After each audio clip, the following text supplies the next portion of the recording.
Bonsoir à tous, merci de me recevoir chez vous. J'espère que vous avez passé une excellente journée.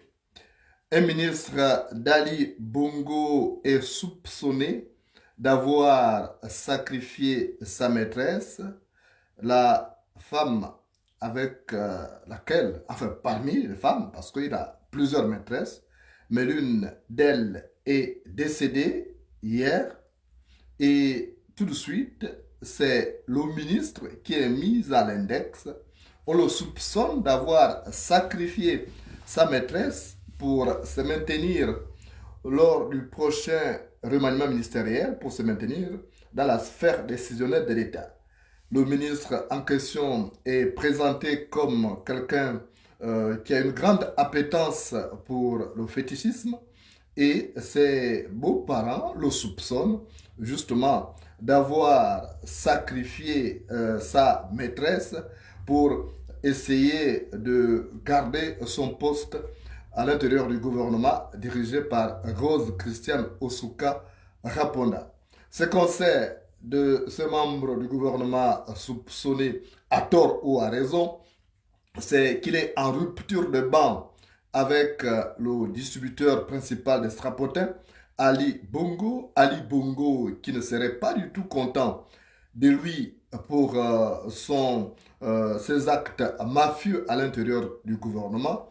Et Ali Bongo aurait déjà décidé de le virer du gouvernement. D'après nos informations, ces ministres auraient même fait venir des féticheurs de l'étranger pour tenter de consolider sa position au gouvernement, comme c'est souvent le cas. À la veille de remaniement ministériel, les membres du gouvernement prennent souvent le chemin des féticheurs pour accroître leurs chances d'être maintenus au gouvernement.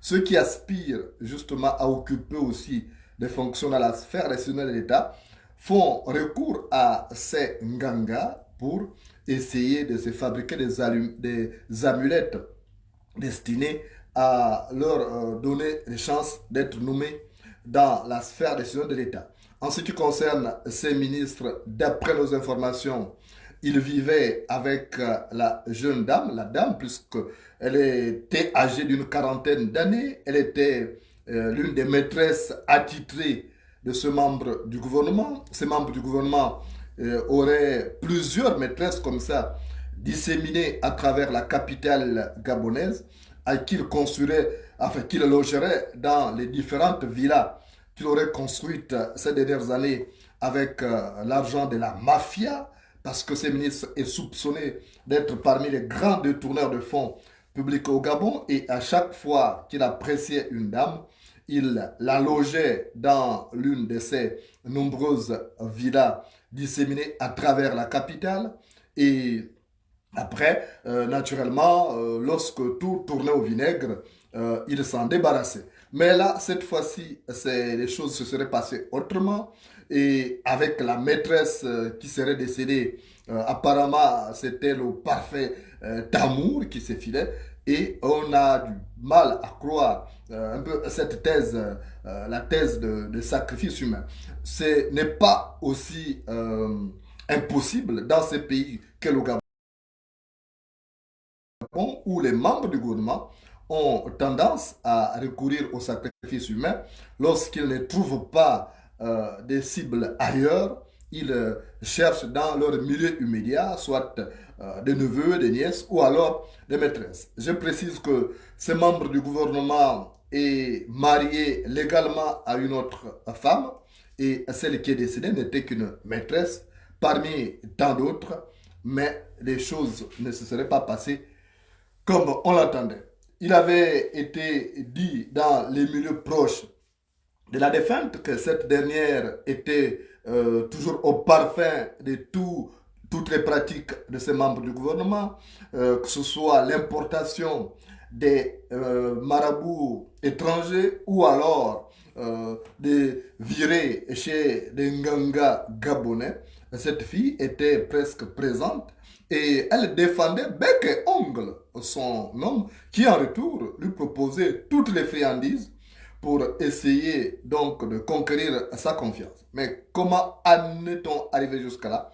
C'est la grande interrogation. Du côté de sa famille, on promet de venger d'une manière ou d'une autre la mort de cette jeune dame.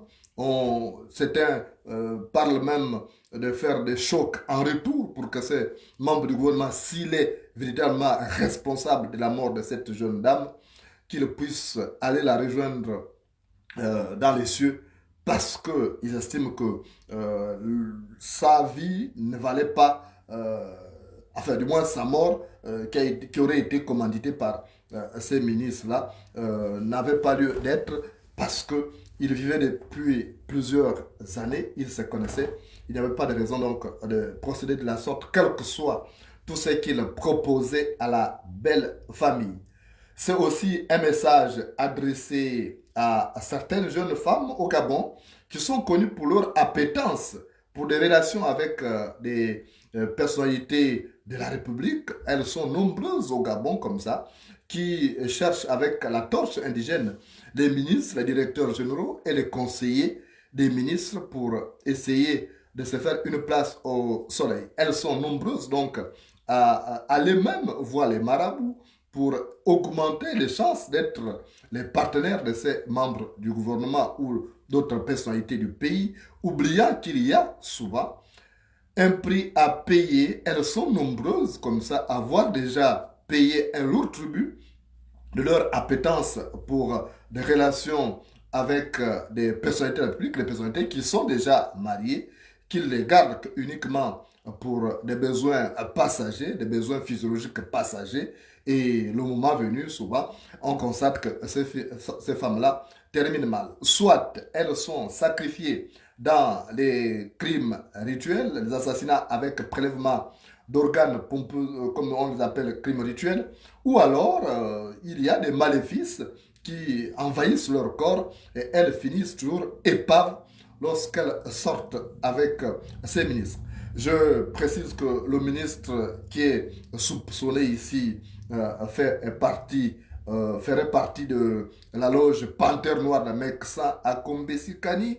Et cette loge-là est connue pour sa prédation pour du sang humain. Et plusieurs filles qui sont sorties avec les membres de cette nébuleuse ont payé le prix fort, d'où justement les soupçons orientés vers ces membres du gouvernement. Seuls, je dis bien seuls, les recherches ou les chocs en retour qui pourraient être faits par la famille de la défunte pourraient déterminer exactement si cette fille est morte d'une mort naturelle ou alors elle a été sacrifiée. Mais pour le moment, les soupçons pèsent sur ces membres du gouvernement. Les gens fondent leur conviction sur le fait que cet homme était réputé cet homme est réputé, puisqu'il vit, ce ministre est réputé comme quelqu'un qui a recours aux pratiques démoniaques et on avait déjà affiché cet homme lors de nos balcons. Cet homme-là, justement, a recours aux organes humains, des crimes rituels enregistrés ces derniers temps à Libreville et dans d'autres espaces du pays étaient attribués à son réseau criminel et j'avais même au cours de mon intervention annoncé que Meksa Kombesi s'était retiré de ces réseaux de crimes rituels parce que Ali Bongo avait compris que les organes humains n'étaient plus une sorte de panacée présentée ainsi par Meksa Kombesi et que c'est ce ministre qui avait pris le relais avec un autre mafieux qui sévissait jusqu'à un passé récent à la présidence de la République pour mettre le grappin.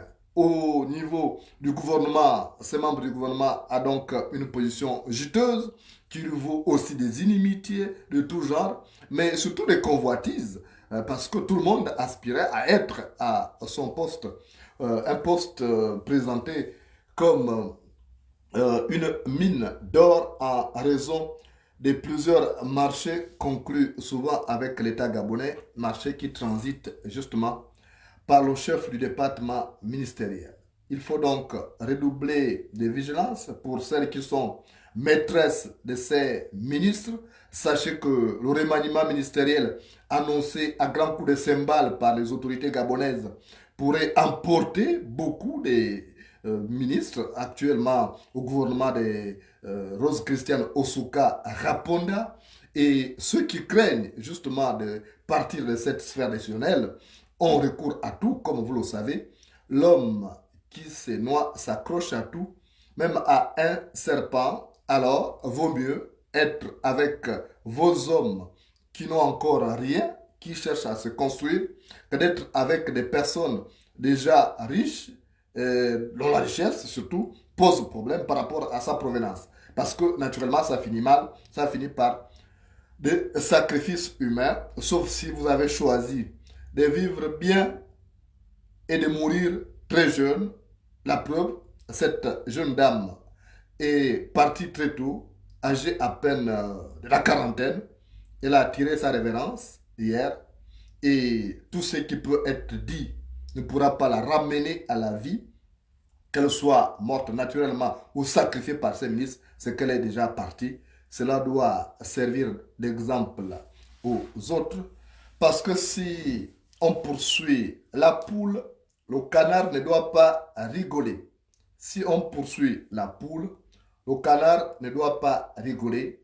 Alors, chères Gabonaises, prenez soin de vous.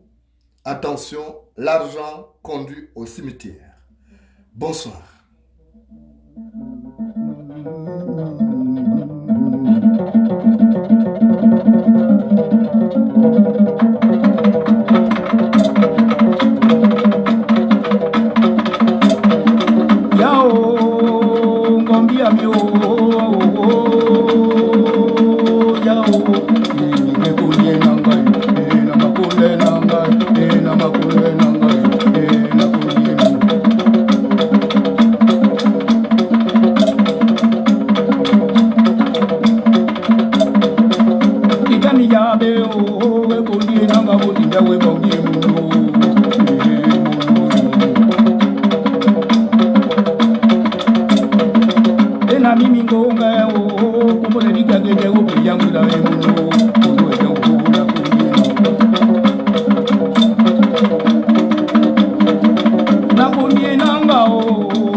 nanga o, mundi nanga o.